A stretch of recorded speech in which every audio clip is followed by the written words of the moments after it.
पाकिस्तान के वजीर आजम शहबाज शरीफ सऊदी अरब गए और इस उम्मीद से गए थे कि वहाँ जाएंगे तो कोई हमें थोड़े बहुत पैसे मिल जाएंगे, थोड़े बहुत टके मिल जाएंगे, थोड़ी बहुत वो तसल्ली दे देंगे कि जी आपको हम इमदाद दे रहे हैं, आपके मुल्क में हम इन्वेस्टमेंट करेंगे, आपके मुल्क को हम ठीक करेंगे।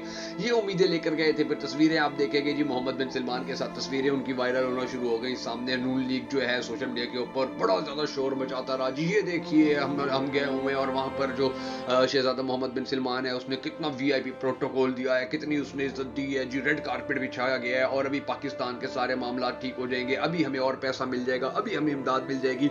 लेकिन हुआ क्या? हुआ रिजल्ट क्या निकला? इतनी बड़ी जो मुलाकात थी उसके जो नताइज थे वो क्या निकले? वो बड़े हैं। यानी कि उसके बाद आप देखिए कि अब नून लीग का जो सोशल मीडिया हाउस है वो इस हवाले से, जितने भी हाउस थे वो इस हवाले से उनकी बोलती बंद हो गई, वो खामोश हो गए, चुप हो गए कि जी अब हमने इसके ऊपर ज्यादा बात नहीं करनी है, अब हमने इसको डिस्कस नहीं करना है। क्यों? क्योंकि वहां जब गए मियां शहबाज शरीफ साहब, तो आपको याद होगा कि चाइना जब गए थे मियां शहबाज शरीफ, जब PDM-1 बनी थी और शहबाज शरीफ को चाइना ने क्या जवाब दिया था? चाइना देखिए दुनिया का पाकिस्तान के साथ वाहिद ऐसा चाइना मुल्क है कि जिसने हमेशा वफा की थी।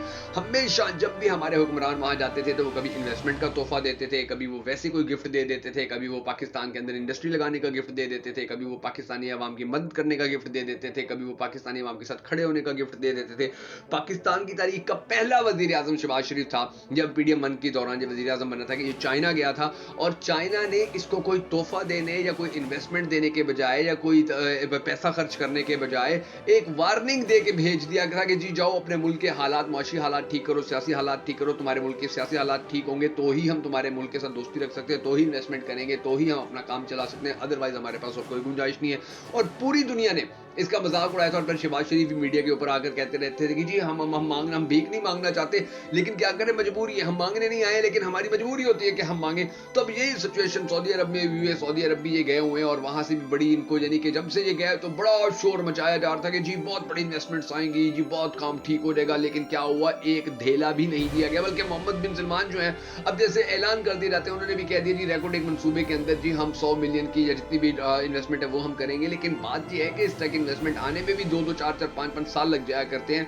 तो अब इसके बाद और कुछ भी ऐसा खजूरों का तोहफा हर साल रमजानुल मुबारक में पाकिस्तान को सऊदी अरब देता है, वो इस बार भी दिया हुआ था। और कोई ऐसी डेवलपमेंट, कोई ऐसी चीज, कोई ऐसी खबर सामने नहीं आई है कि जिससे पाकिस्तानी कौम को यह पता चले कि जी हाँ सऊदी अरब हमारे हुक्मरान गए हुए तो वहां से हमें कोई 2 टके मिल रहे हैं। उल्टा पाकिस्तान से जो पूरा टब्बर गया हुआ है सऊदी अरब, अब इनका जो खर्चा है वो भी पाकिस्तानी अवाम के गले पड़ा है। इनका जो खर्चा था वो भी पाकिस्तानी अवाम के टैक्स के पैसों से कटा है, वो भी पाकिस्तान की अवाम का टैक्स उसके ऊपर खर्च किया गया। तो आप अंदाजा लगा लीजिए कि फिर सिचुएशन जो है वो अब क्या हो रही है। और ये आस्ता आस्ता देखेंगे, इसके बाद चीन जाएंगे, उसके बाद ये तुर्की जाएंगे, उसके बाद ये ईरान जाएंगे, उसके बाद ये दूसरे मुल्क में, हर मुल्क में ये जाते फिर रहे होंगे और कहेंगे कि जी हमें ये दे, पैसे दे दो जी, हम बड़े परेशान हैं, बड़े तंग हैं।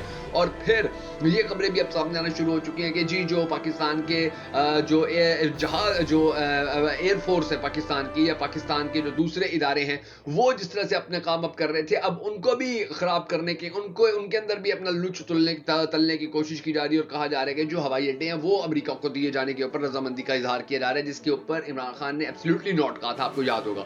तो अब ये तमाम तर जो मामला आता है, ये मामला आप देखिए कि पाकिस्तान को आने वाले वक्त के अंदर किस डगर के ऊपर लेकर जाएंगे, किन हालात के अंदर लेकर जाएंगे। और ये चीजें जो हैं ये फिर पाकिस्तान के लिए आसान नहीं होंगी, क्योंकि अगर खुदा ना खास्ता ऐसा फैसला किया जाता है तो हमारे KP के अंदर सूरत हाल फिर गंभीर हो जाएगी। लिहाजा हम सबको दुआ करने के अल्लाह तबारक व तआला हमारे मुल्क के हालात के ऊपर रहम फरमाए, हमारे मुल्क के हालात को बेहतर करे, पाकिस्तान का अगला वज़ीर आज़म उस शख्स को बनाए कि जिससे पाकिस्तानी कौम बड़ी टूट कर मोहब्बत करते हैं और वो भी पाकिस्तानी कौम से बड़ी टूट कर मोहब्बत करते हैं। अगर आप भी हम सब के साथ मिलकर होने वाली इस दुआ में शामिल होना चाहें तो कमेंट सेक्शन में आमीन जरूर लिख दीजिएगा। और अगर आप हमारी वीडियो हमारे फेसबुक पेज पे देख रहे हैं तो हमारे फेसबुक पेज बगा फैक्ट्स को फॉलो करके हमारी इस वीडियो को लाइक कर लीजिए। अगर आप हमारी वीडियो हमारे YouTube चैनल के ऊपर देख रहे हैं तो हमारे YouTube चैनल बगा फैक्ट्स को सब्सक्राइब करके हमारे इस वीडियो को लाइक जरूर कर लीजिएगा।